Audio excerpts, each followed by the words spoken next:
깊은 공감의 바닷속으로 들어와.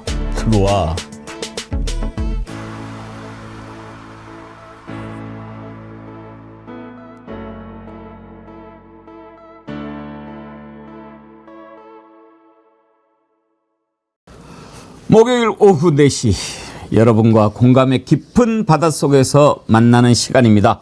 백운기와 딥블루에 오신 여러분들 진심으로 환영합니다. 반갑습니다.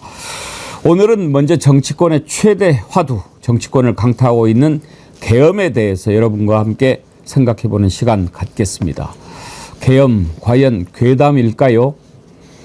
괴담이라면 왜 괴담이고 괴담이 아니라면 무엇 때문에 괴담이 아닐까요?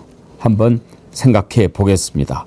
그리고 여러분들이 보내주신 주제를 골라서 또 나눠보도록 하겠습니다. 오늘 아침 부산이대인님께서 딥블루 들어와서 질문 좀 많이 해주세요. 앵커님 정신 못 차리게요. 그러셨는데요. 네, 그렇게 해주세요. 그러면서 웅기행님 바닷물이 차가워졌습니다. 잠수복 단디 챙겨 입고 오이소 그러셨는데요. 바닷물 들어갈 때만 차갑죠. 깊은 바닷속 들어가면 또 안온하고 포근하고 따뜻하고 그렇습니다. 저랑 함께 잠수할 준비 되셨나요? 네, 들어갑시다. 이 시간에는 백운계 정치 1번지 1열에 계시는 정어리언님들이 많이 계시니까 굳이 제가 추석 선물 소개 안 하셔도 이미 다 알고 계시겠죠. 그런데 이번 추석 선물 정말 정어리몰에서 많이 준비하도록 여러분들께서 많이 알려주시고 또 여러분들도 그렇게 준비해 주시기 바랍니다.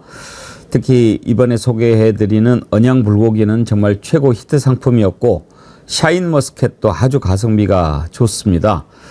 지금 샤인머스켓 또 왼쪽에 보이는 프리미엄 명품 써져 있는 가방은 언양불고기 5팩짜리 세트인데 좋은 가격에 이렇게 드리고 특히 이제 백운기의 정어리TV 이렇게 박아서 특별히 준비한 거니까 정어리언들께서 더욱 널리 알려주시기 바랍니다.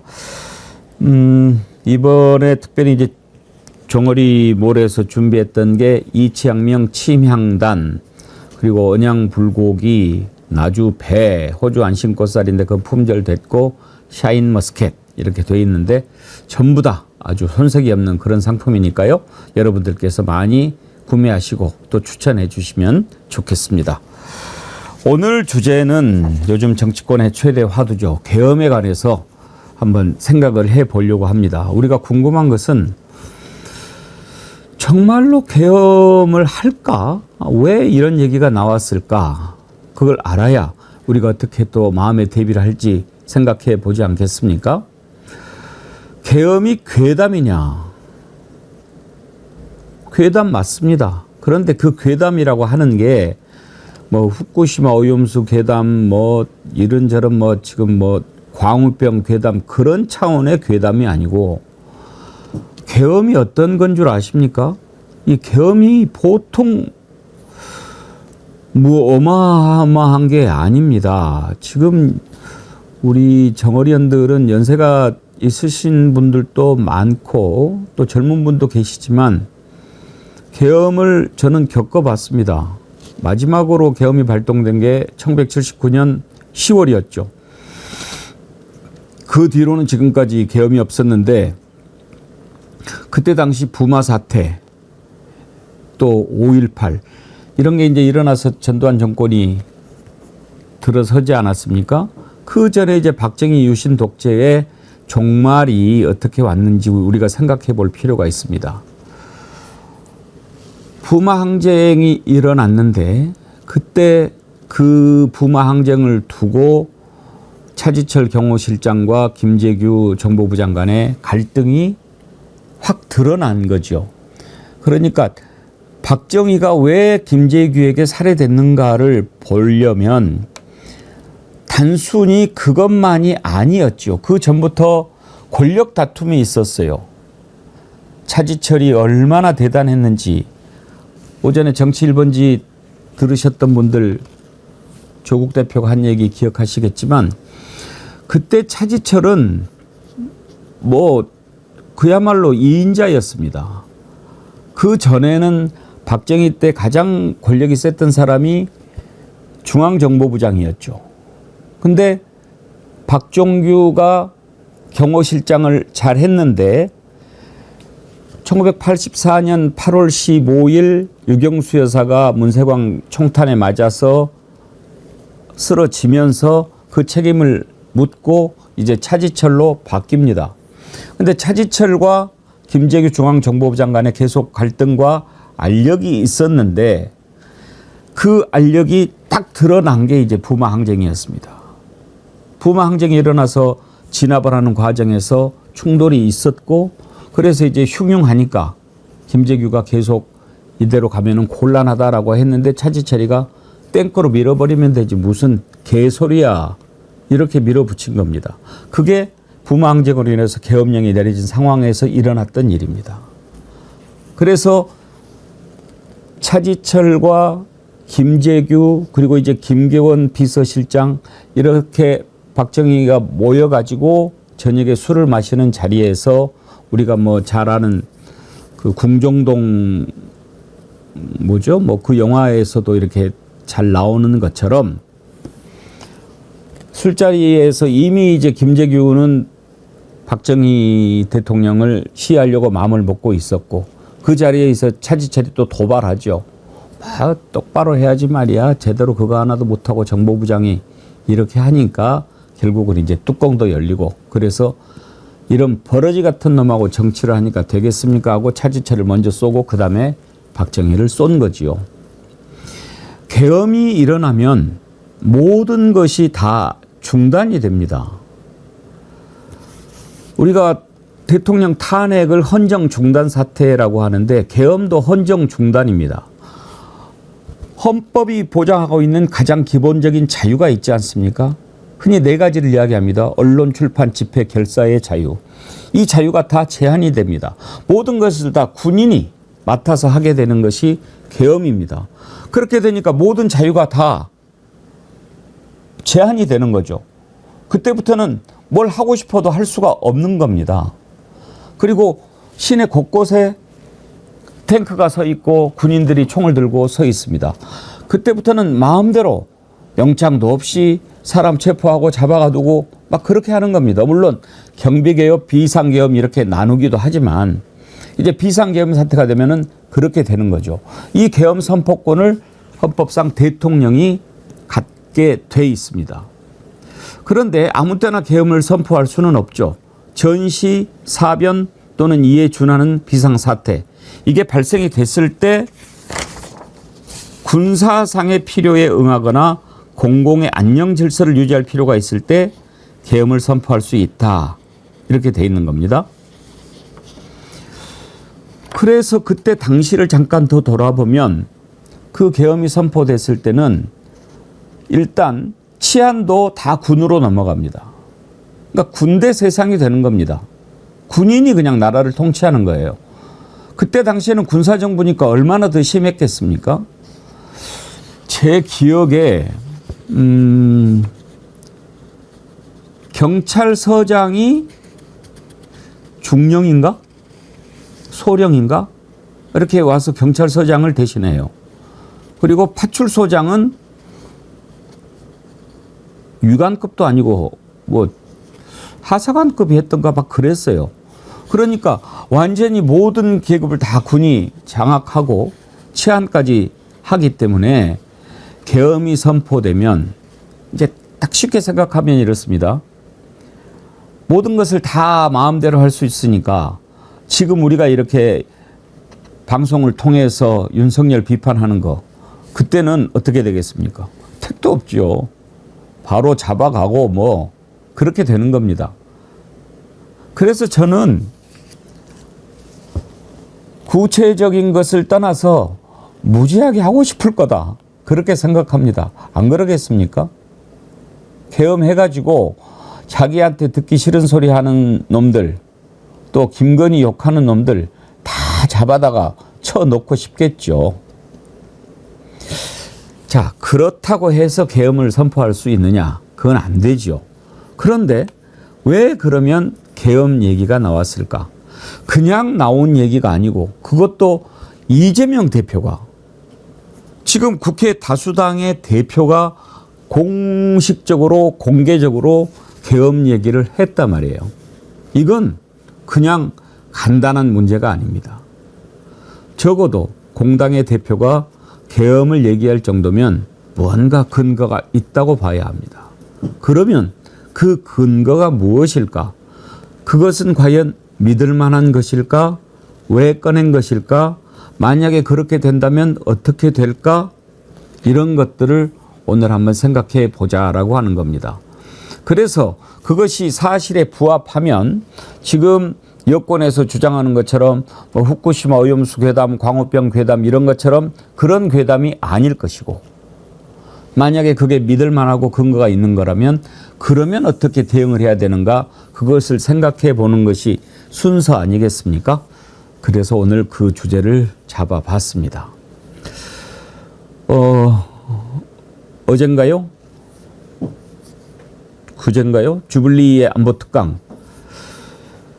민주당의 김병주 의원 이제 앞으로 안보특강 하는 시간을 자주 가지려고 하는데 국방위원이고 그래서 과연 근거가 있느냐? 그렇게 물어봤죠.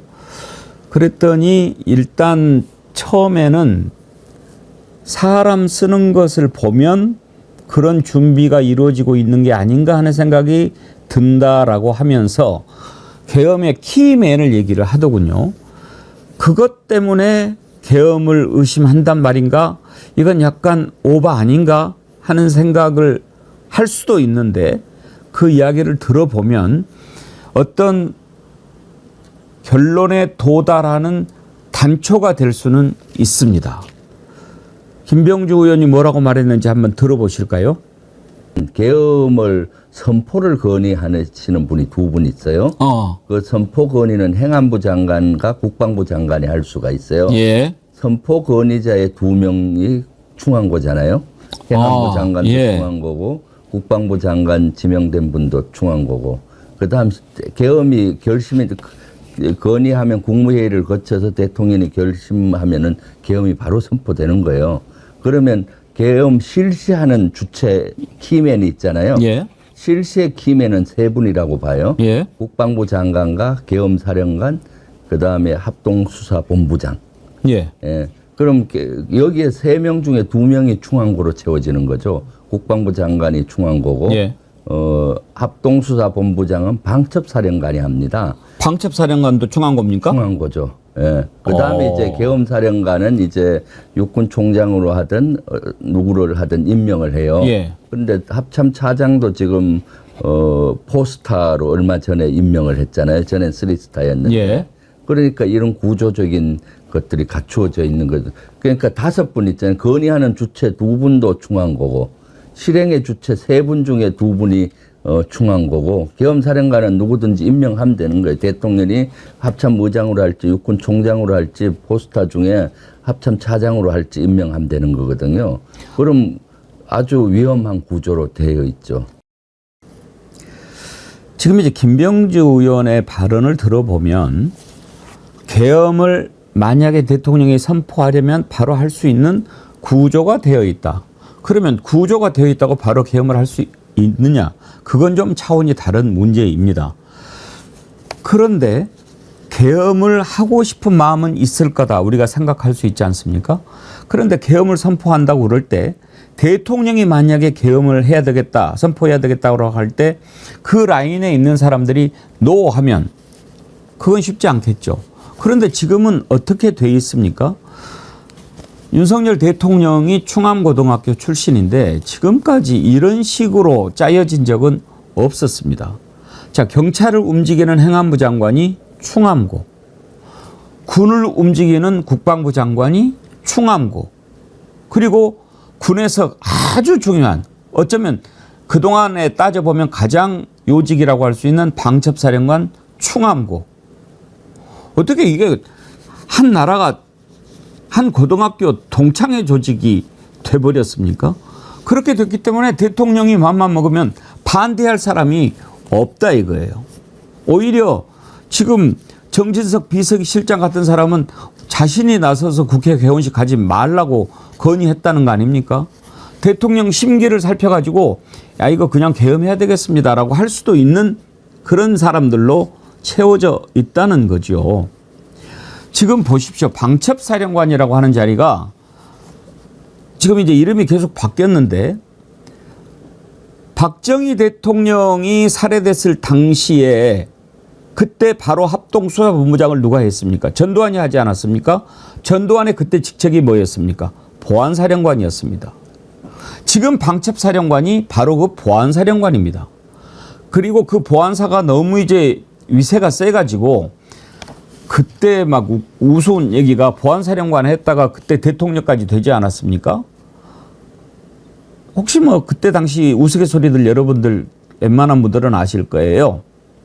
학사 위에 석사, 석사 위에 박사, 박사 위에 육사, 육사 위에 보안사, 보안사 위에 여사 막 그랬거든요. 보안사가 그렇게 기세가 등등했습니다. 나중에 보안사령관이 중앙정보부장까지 겸직을 했지 않습니까? 전두환이가. 근데 그 보안사가 이제 나중에 좀 뭐 탈바꿈을 한다고 기무사로 바뀌었다가 그다음에 국군안보지원사령부로 바뀌었다가 이제 방첩사령부가 됐는데 그 방첩사령관이 대통령의 후배입니다. 얼마나 후배냐? 지금 김용현 국방부 장관이 윤석열 대통령 고등학교 1년 선배고 이 여희영 방첩사령관이 대통령 9년 후배예요. 국방부 장관 후보자 김용현의 10년 후배인 거죠. 이렇게 지금 딱 짜여져 있으니까 이걸 걱정하지 않을 수가 없는 거죠. 거기다가 물론 갈 만한 사람이 가면 뭐 그럴 수도 있겠다 싶은데 국군 방첩사령관 여인영 사령관은 방첩 업무와는 별로 군 이력이 상관이 없습니다. 장교 시절에 주특기가 작전인데 그냥 육군 본부 차원에서 관리해온 정책통이지 뭐 이렇게 뭐 정보나 방첩이나 이런 쪽에서 근무한 이력이 별로 없는데 그 중요한 직책 방첩사령관을 맡긴 겁니다. 이렇게 이제 짜여 놓았으니까 그걸 이제 걱정을 하는 거죠. 그러면 마음만 먹으면 할 수 있는 그야말로 행정, 경찰, 국방, 군, 방첩사령관 다 짜여져 있을 때 뭘 염두에 뒀겠는가. 제가 첫 번째 딥블루에서 여러분께 탄핵과 관련해서 말씀드렸을 때 분명히 지금 용산에서는 탄핵 대응팀이 가동되고 있을 것이다. 저는 이게 지금 그 차원에서 벌어지고 있는 큰 그림이라고 봅니다. 탄핵 대응팀이 가동이 됐다면 어떻게 하겠습니까? 맨 처음에 시나리오를 짜겠죠.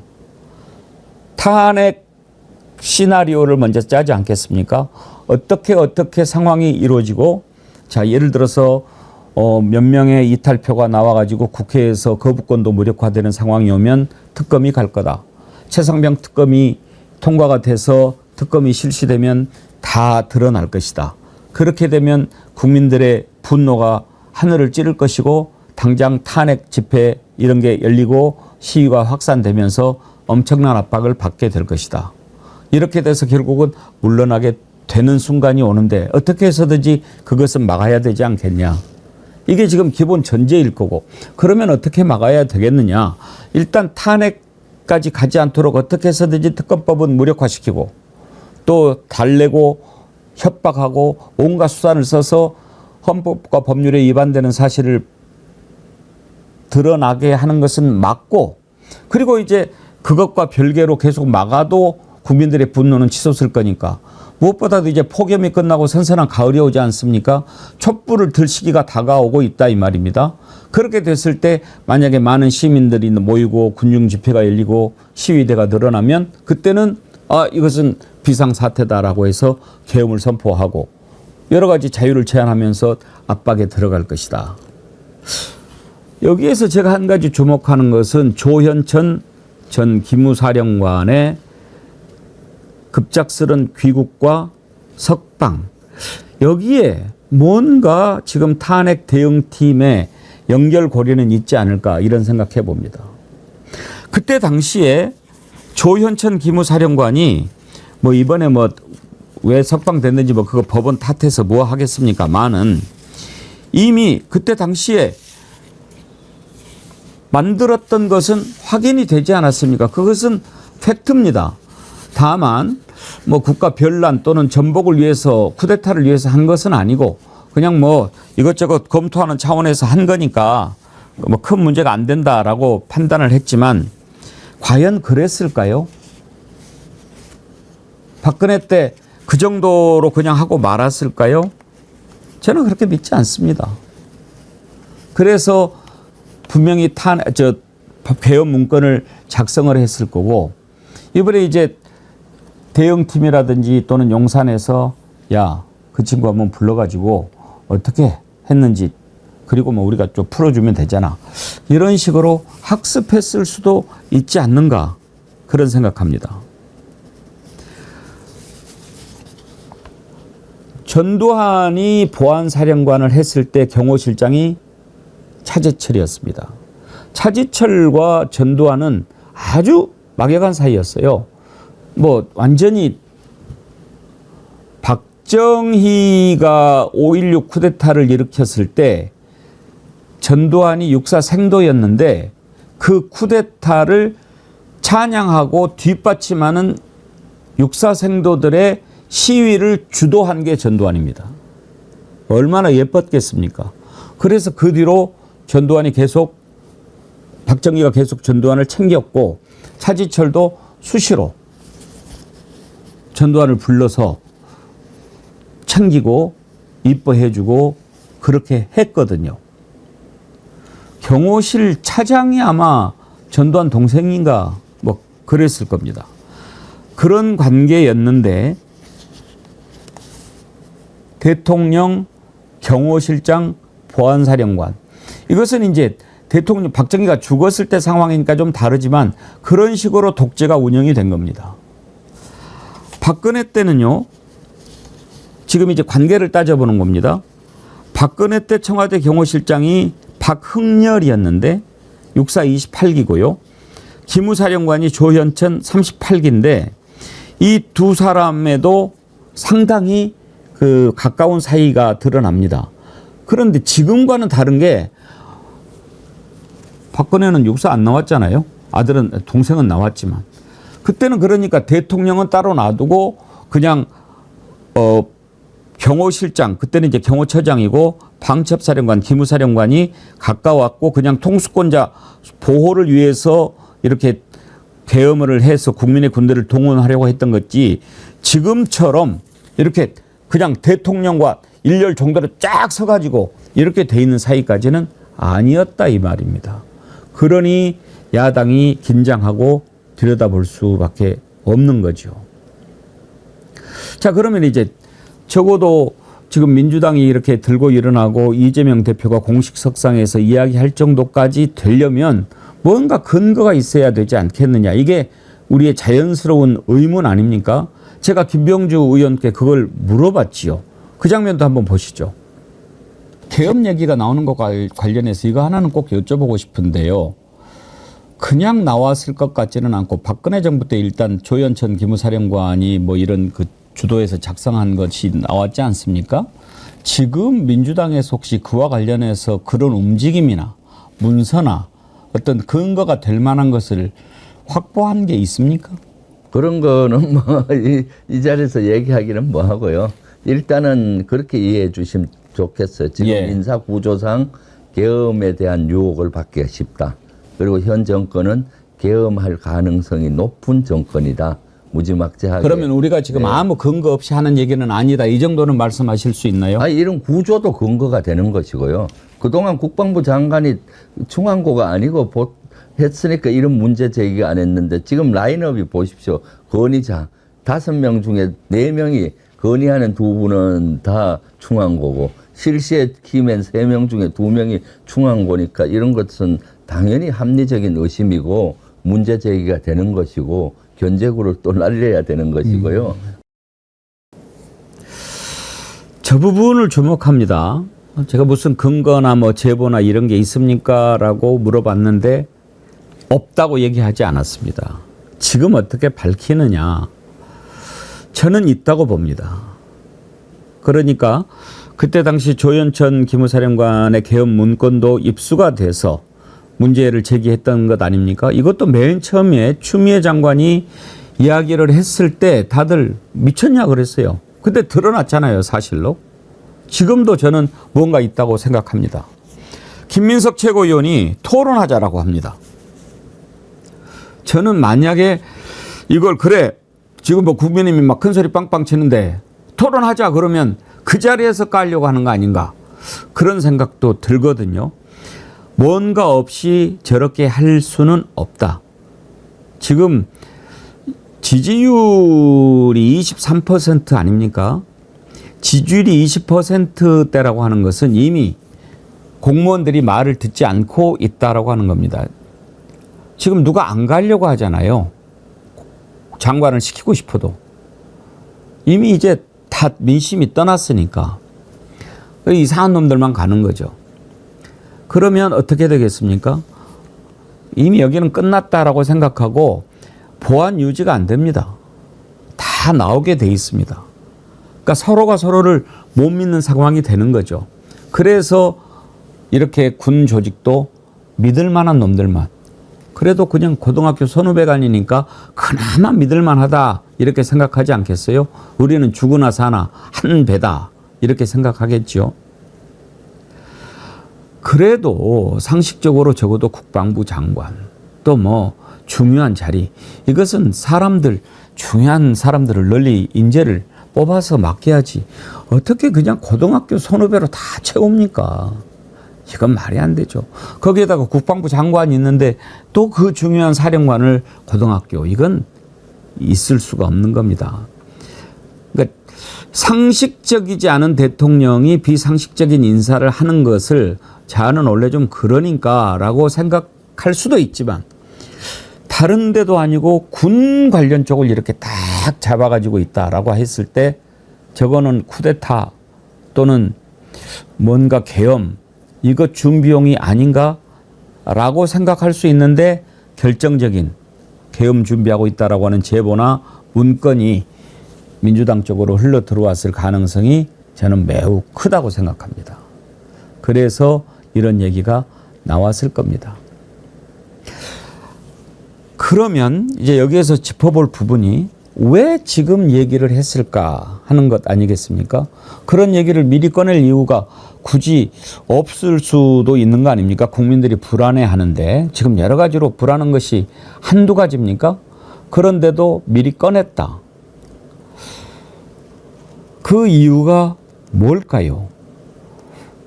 재미있는 분석을 한 시사평론가들이 있더라고요. 이재명 대표가 그 얘기를 꺼낸 게 언제였습니까? 한동훈 대표하고 여야 대표 회담하는 자리였지 않습니까? 왜 거기에서 꺼냈을까?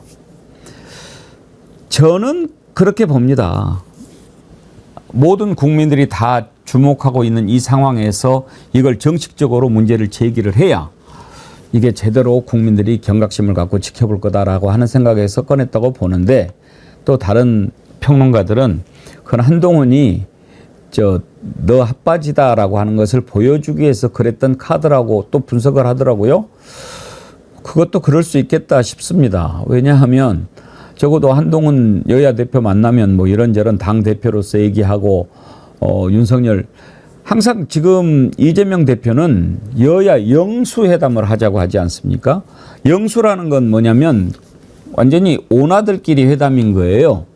그런데 한동훈 사실 잽이 안 되지 않습니까? 그런데 왜 만나줍니까? 일단 윤석열이 안 만나고 민생이 이렇게 힘들고 지금 의료 대란 때문에 붕괴 직전이고 이런 상황에서 뭔가 책임 있는 야당이 대안을 내놔야 되니까 그래 너라도 만나서 이거 좀 풀자라고 하는 차원에서 만나주는 거죠. 그러나 실제로 여야가 제대로 난국을 풀고 해결을 하려면 영수회담을 해야죠. 영수라는 표현이 사실은 좀 낡은 단어라서 쓰지는 않습니다만 뭐 정상회담이라기에는 그렇고 온화회담이라고 하기는 또 영어고 뭐 그러다 보니까 영수회담을 갖다 쓰는 건데 윤석열과 이재명이 만나야 그게 제대로 된 회담이겠죠. 근데 윤석열 만납니까? 안 만나죠. 그래서 이제 한동훈을 만났는데 거기에서 두 가지 의도를 가지고 있는 거죠. 내가 너를 만나지만 하고 싶은 얘기는 저쪽이야. 그러니까 잘 들어. 계엄 얘기를 한 거고 두 번째는 봐라. 너는 내 잽이는 안 되고 내 잽이 안 되는데 그냥 만나주는 건데 이 얘기는 지금 넌 좀 알고 있어. 이런 차원에서 했을 거다. 그러니까 한동훈 앞에서 계엄 얘기를 한 것은 한동훈은 역시 그냥 바지저울에 불과하다라고 하는 것을 보여주는 뭐 그런 역공세 이렇게 얘기를 하는 분석도 있던데 그것도 뭐 그럴듯하다고 싶습니다. 이런 차원에서 이제 계엄 얘기가 저는 나왔다고 보고요. 그러면 실제로 가능한가? 사실 매우 어렵다고 봅니다. 그거 쉽지가 않아요.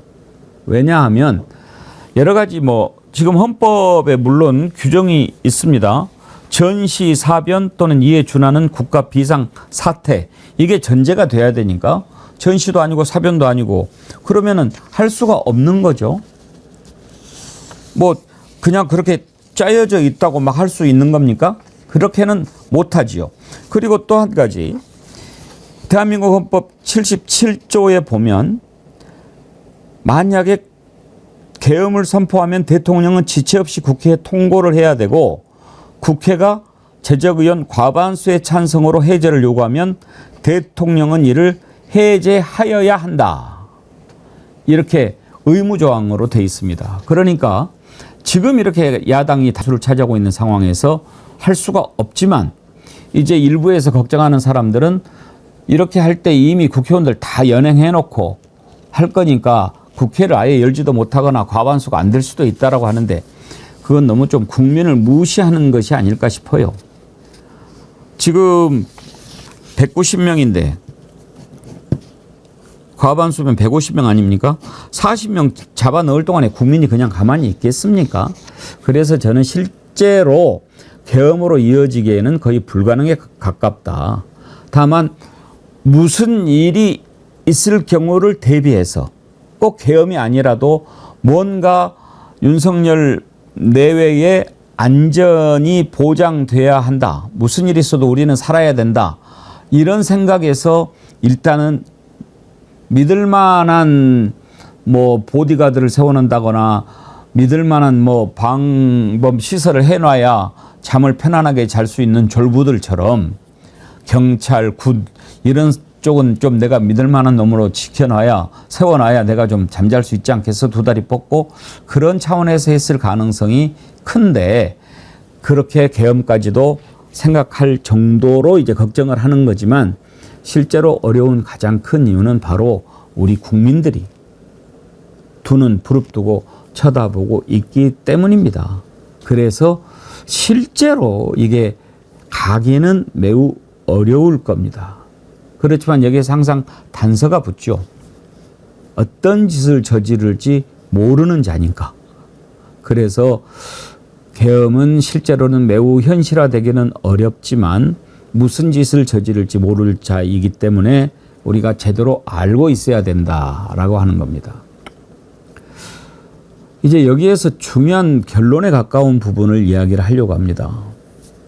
그러면 좀 성급하지 않았는가?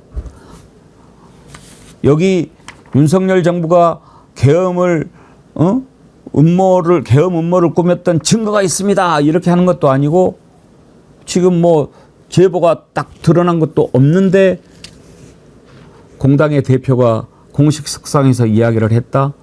너무 성급한 거 아닌가? 경솔한 거 아닌가? 또 이런 걸 가지고 이제 막 공격을 해야 되는데 저는 이건 정말 깊은 뜻이 있다고 봅니다. 그게 뭘까요? 바로 이 추악한 음모, 더러운 음모, 곰팡이 같은 음모 이런 것들은 언제 사라집니까? 햇빛을 쬐면 사라집니다. 바로 미리 햇볕을 쬐어버리는 겁니다. 너네들 쓸데없는 궁리하지 말고 못된 짓 꾸미지 말고 일이나 똑바로 해. 그렇지 않으면 국민들이 너희를 처단할 거야. 그런 차원에서 미리 쫙 햇볕을 쬐어버린 거라고 생각합니다. 아까 김병주 의원은 견제구 얘기를 했는데 일종의 예방조치고 쓸데없는 생각하지 못하게 만드는 그런 겁니다. 그런 차원에서 저는 이재명 대표가 계엄 얘기를 꺼내 들었다라고 생각합니다. 결론입니다. 계엄, 괴담인가? 무서운 얘기입니다. 그렇지만 실제로 일어나기는 매우 어렵습니다. 그렇지만 계엄과는 별개로 국정 운영을 이렇게 해서는 절대로 안 됩니다.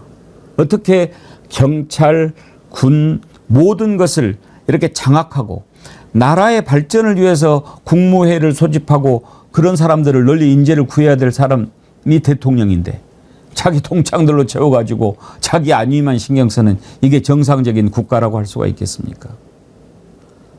정말 이 정권의 무도함, 윤석열 정부의 어리석고 추악함, 이것을 다시 한번 확인하면서 더 이상 그 자리에 놔둬서는 대한민국이 갈수록 빨리 무너질 수밖에 없다라고 하는 것을 다시 깨닫는 그런 계기를 이번 계엄 논란을 통해서 우리가 삼아야 한다. 그것이 오늘 제가 생각하는 것의 결론입니다. 여러분 어떻게 생각하십니까? 제 의견에 동의하시거나 또는 나는 다른 생각이 있어 하시면 아까 질문 주신 분도 계신데 댓글로도 주시기 바랍니다.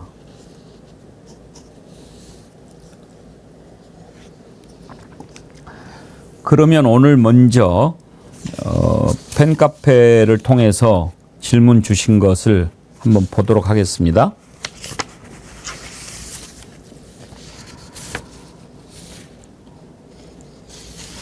임진형님, 군, 검찰, 경찰을 윤석열 부역자들이 핵심 요직에 배치돼서 지휘하고 있다는 자체가 계엄의 준비라고 전 확신하고 있습니다. 그래서 제가 궁금한 건 민주당도 계엄 발령 시 준비하고 있는 해결책이 존재하는지, 또 저들이 계엄령을 발령하기 전에 우리 국민들이 먼저 저들을 해체시킬 수 있는 발화점의 명분을 무엇으로 만들 수 있는지 이 두 가지가 궁금합니다. 아주 중요한 지적을 해 주셨는데요. 민주당이 어떤 해결책이 있는지 그건 제가 모르겠습니다만 지금 이렇게 미리 계엄에 대한 경고를 날리는 것도 해결책의 하나라고 생각합니다. 아까 말씀드렸듯이 예방조치죠. 이걸 미리 터뜨림으로써 힘을 빼고 기운을 빼버리고 무슨 짓을 못하게 해버리는 그런 차원이 지금 민주당이 생각하고 있는 해결책 가운데 하나가 아닌가. 우리 국민들이 먼저 저들을 해체시킬 수 있는 발화점의 명분,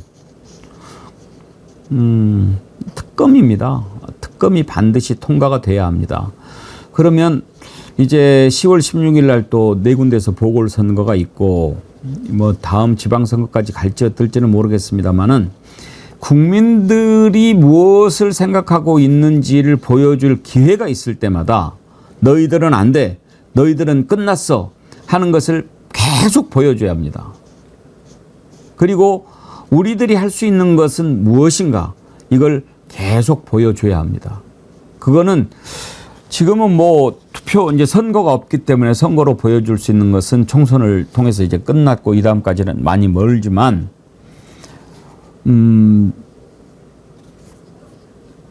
윤석열 정권이 저대로 가서는 안 된다는 소리를 내는 매체들이 있지 않습니까? 그 매체들의 힘을 실어주는 것도 하나의 방법이라고 생각합니다. 우리가 할 수 있는 것, 제가 요즘에 계속 미셸 오바마의 Do something, 무엇이라도 하자, 그 얘기를 많이 하지 않습니까? 우리가 할 수 있는 무엇이라도 하면서 깨어있자, 그것이 제가 항상 드리는 말씀이지요.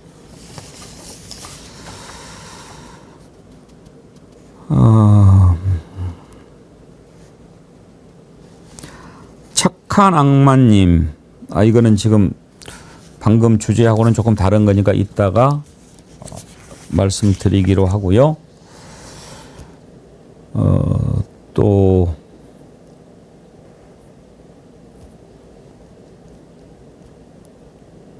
이은주님, 제가 오늘 자체적으로 정하고 싶은 주제는 김태효와 김용현입니다. 이거는 또 다른 주제 관련해서 얘기하신 거죠? 이것도 지금과 관련은 좀 있는데 방금 그것과 관련해서 얘기한 걸 먼저 좀 보고 얘기해 보도록 하겠습니다. 이은주님이 조현천 전 기무사령관에게 면죄부를 준 이유 충분히 의심해 볼 만하죠. 그렇다면 총선 전이 아닌 그보다 훨씬 전부터 준비를 하고 있었다는 건가요? 그렇게 볼 수도 있겠습니다만 저는 이제 계엄 때문에 조현천을 뭐 풀어줬다는 좀 이르고 다만 뭔가는 있을 겁니다. 뭔가는 있을 거예요. 그러니까 지금 김용현 또 그 누구예요? 여인형 뭐 이런 라인들하고는 연계가 좀 돼 있고 이 사람을 우리가 좀 풀어주고 이용하는 게 좋을 것 같습니다. 뭐 이런 차원에서 불러들였을 가능성은 있다고 봅니다. 예. 다른 부분들 주신 거 그러면 한번 들어가 볼까요? 현 정권의 태풍의 눈으로 이미 세력을 키워온 김태효와 한참 부상하며 군부 세력에 해기되고 있는 김용현이 앞으로 전국에 미칠 영향력에 대한 논의를 해봤으면 합니다. 그리고 이 둘의 관계가 혹시 제2의 차지철과 김재규로 발전할 가능성에 대해서도 따져봤으면 싶습니다. 두 사람이 공통점은 대한민국을 망치고 있다는 점에서는 공통점이고 그렇게 발전할 가능성에 대해서는 좀 더 지켜봐야 되겠지만 일단 윤석열 대통령을 보면 지금 이제 국무회의의 각 부처 장관은 물론이고 검찰까지도 직접적인 관리는 아니죠. 용산 대통령실에 측근들이 다 모여 있는데 지금 제가 보기에는 윤석열의 멘탈을 지배하고 있는 자는 김태효라고 봅니다. 그리고 윤석열이 의지하고 있는 백은 김용현이라고 생각합니다. 그러니까 여기에 포위됐다 또는 뭐 서로 주고받고 이렇게 하면서 가고 있는데 이 두 사람이 차지철과 김재규 사이로 발전할 가능성 권력 다툼을 하다 보면 그럴 수도 있겠지만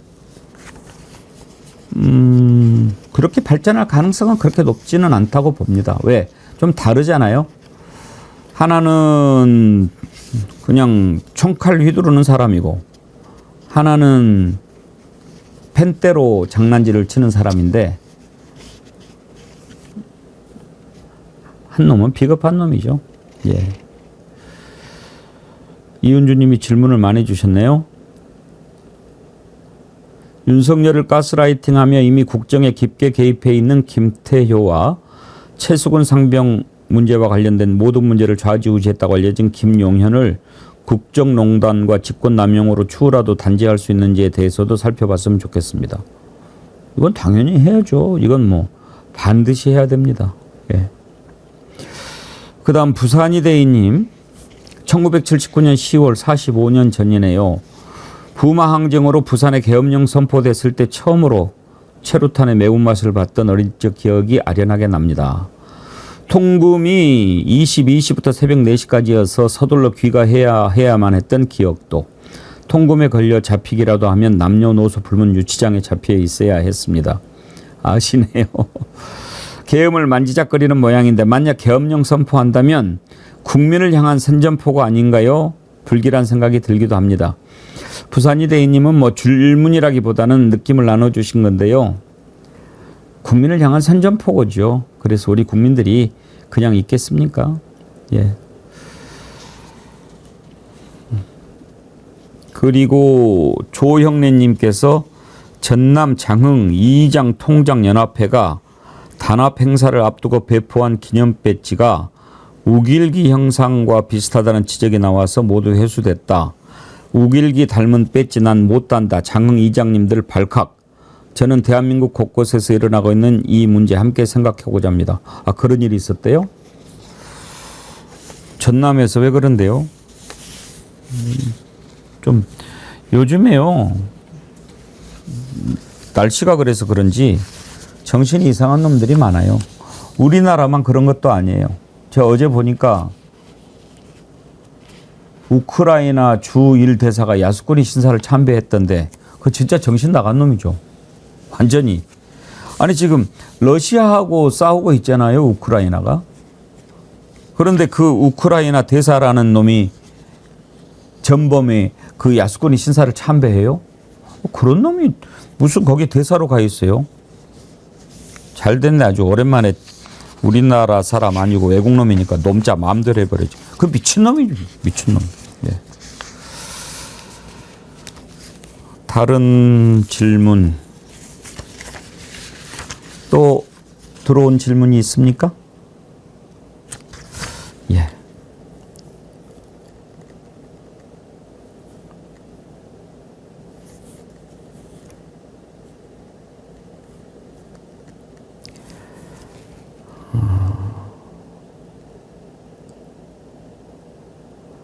이상부님께서 이재명 대표님의 선제적 계엄령 발언은 압력밥솥에 압력을 빼는 것과 같은 효과입니다.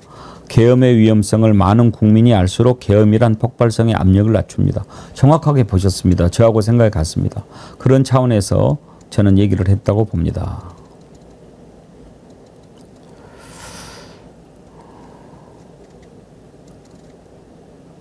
배동호님, 용산 계곡에는 처음부터 지지율 10%까지도 나라 운영에 자신을 가져왔지요. 그러니 초창기부터 계엄까지도 신경을 써왔지 않을까 생각합니다. 조현천도 이용할 가치를 생각했을 겁니다. 예, 저도 그 부분 공감합니다. 변함없이 님도 질문을 보내오셨는데요. 청문회 제도와 관련해서 청문회가 끝나면 국회가 적격 부적격 판정을 내리는데 그거 하면 뭐합니까? 임명권자가 임명하면 그만인데 제도 개선이 필요한데 방법이 없을까요? 정말 이건 계속해서 지적되어 온 문제인데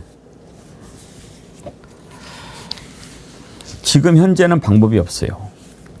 대통령이 마음먹으면 그냥 하게끔 돼 있기 때문에 이것은 만약에 헌법을 고치고 법률을 또 고치게 된다면 반드시 손을 봐야 될 문제라고 생각합니다. 가벼운 질문도 하나 보내주셨는데 가벼운 질문 환영합니다. 너무 또 무겁게만 가면 가벼운 질문 하려고 그랬는데 이만화님 너무 저를 무섭게 하지 마세요. 계엄 선포하면 백앵커님 1번으로 감옥 갈 겁니다. 아이고야 참.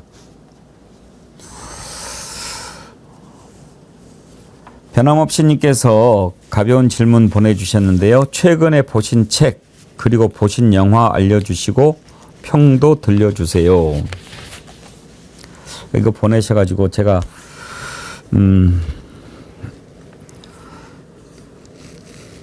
책을 참 좋아합니다. 그래서 기회가 되는 대로 책을 보려고 하고 옛날에는 책을 좀 많이 사서 봤는데 이제 사서 볼 것은 사서 보고 요즘에는 이제 빌려보는 것도 많이 합니다.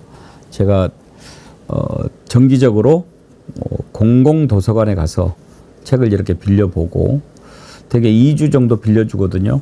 그래서 한 너댓 권 빌려와서 보고 또 2주 뒤에 반납하고 다시 또 빌리고 그 안에 또 좋은 책이 있으면 구해서도 보고 그렇게 하는데 최근에 구해서 본 책은 여러분께 몇 번 소개해드렸는데 서울대 김영민 교수의 가벼운 고백이다라고 하는 게 있는데 본인이 이렇게 생각나는 것들 중에 몇 가지 이렇게 글을 써놓은 게 있어요.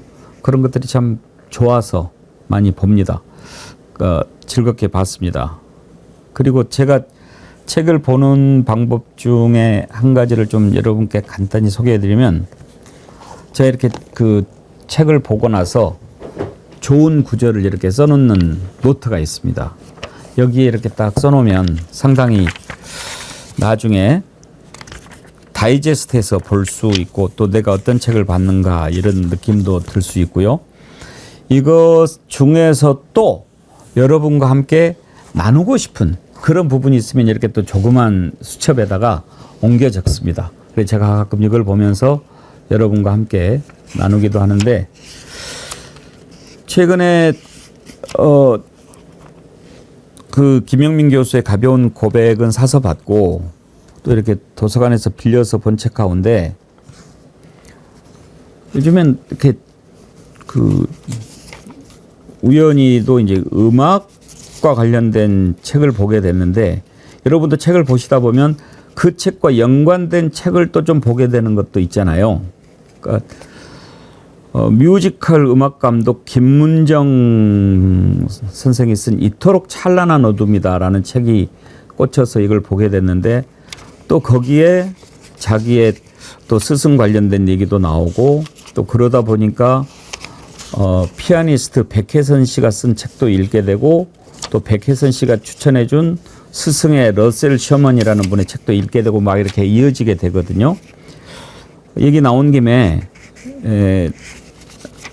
한 구절을 좀 소개하면서 여러분하고 나누고 싶습니다.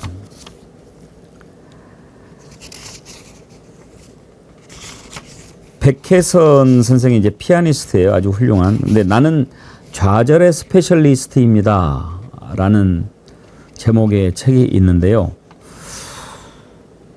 좌절의 스페셜리스트. 그러니까 얼마나 많이 좌절을 했는가 뭐 그런 것인데 그걸 어떻게 이겨냈는가 하는 건데 여기에서 뭐가 와닿았냐면 정말 훌륭한 스승을 만난 것이 자기한테 너무나 큰 행운이었다라고 하면서 러셀 셔먼과 백화경 선생이라는 그 두 분 밑에서 사사한 것을 아주 귀한 경험이라고 소개합니다.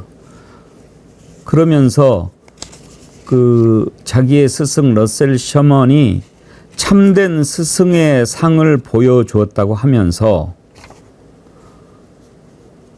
좋은 선생의 조건이라는 부분을 이야기합니다. 이 부분을 여러분과 함께 좀 나눠보고 싶습니다. 좋은 선생의 조건에는 가르침의 기술이 좋은 사람, 학생에게 자신의 모든 것을 내어주는 사람, 자신보다 학생을 훌륭하게 만드는 사람 등 여러 가지가 있을 것이다. 하지만 학생에게 가장 좋은 스승이란 저렇게 되고 싶은 사람이다. 멋있지 않습니까? 근데 그 다음 말이 또 와닿았어요. 셔먼 선생님은 그 기준에 완전히 부합하면서 거기에 한 발 더 나아가기까지 했다. 그분은 저렇게 되고 싶지만 도저히 될 수 없는 사람이었으니까. 참 어떤 한 스승을 만난 것도 행운이지만 그 스승을 본받고 그 스승처럼 되고 싶다라고 하는 그 스승을 만나는 게 얼마나 귀하고 감사한 일이겠습니까? 그러면서 저렇게 되고 싶지만 도저히 될 수 없는 사람, 겸손하게 얘기를 하셨는데 우리 어렸을 때 큰바위 얼굴이라는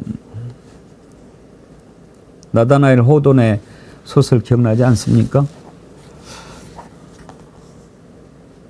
어느 마을에 큰 바위가 있는데 사람 얼굴을 닮았죠. 다 큰 사람들이 뭐 잘된 사람들이 왔다 갔다 이렇게 하면서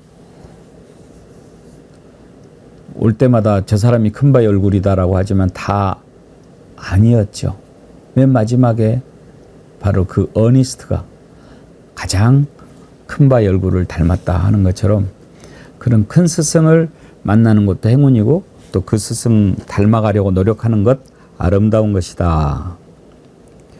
그런 생각에서 오늘 이거 여러분과 함께 나누는 거고요. 최근에 영화는 요즘에 조금 바빠서 제대로 본 게 없습니다. 영화관도 간 지가 좀 오래됐고요. 넷플릭스로 가끔 보는데 최근에는 딱히 꼽을 만한 영화는 없는데 다음에 기회가 되면 한번 말씀드리도록 하겠습니다. 예.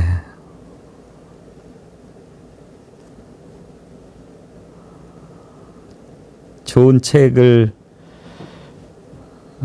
지난번에 참 제가 한번 여러분한테 소개해 드렸는데 오랜만에 영화 밀정 다시 본 것도 재미있게 봤지요. 의열단의 이름으로 적의 밀정을 척살한다. 지옥에서 보자. 빵 했던 거예요. 이향님, 독서록 사용은 참 중요하지요. 예전에 아이들 독서 지도하면서 크게 느꼈답니다. 예, 그러시죠. 예.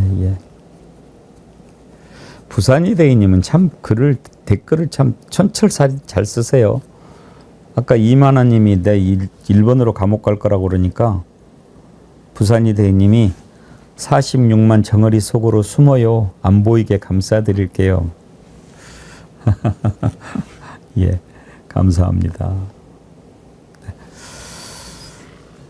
오늘 어떠셨어요? 제가 지금 이제 세 번째 하는데 맨 처음에는 탄핵에 대해서 생각해 봤는데 그냥 한 주제로 쭉 이렇게 너무 하니까 좀 지루하다고 그래서 지난주에는 세 개로 이슈를 나눠서 했더니 조금 가볍다고 생각하는 분들이 많으셨고 그래서 이번에는 제가 생각한 주제를 3분의 2 정도 하고 그 다음엔 여러분들이 주신 주제로 이야기를 해보려고 했는데 그 주제가 그냥 질문 답변 수준이 됐습니다. 미리 이렇게 한번 좀 보내주시면 그 주제에 관해서 얘기를 한번 해보도록 하고 정말 함께 생각해보고 싶은 주제가 있다면 다음 주로 넘겨서 그 부분에 관해서 얘기해보도록 하겠습니다.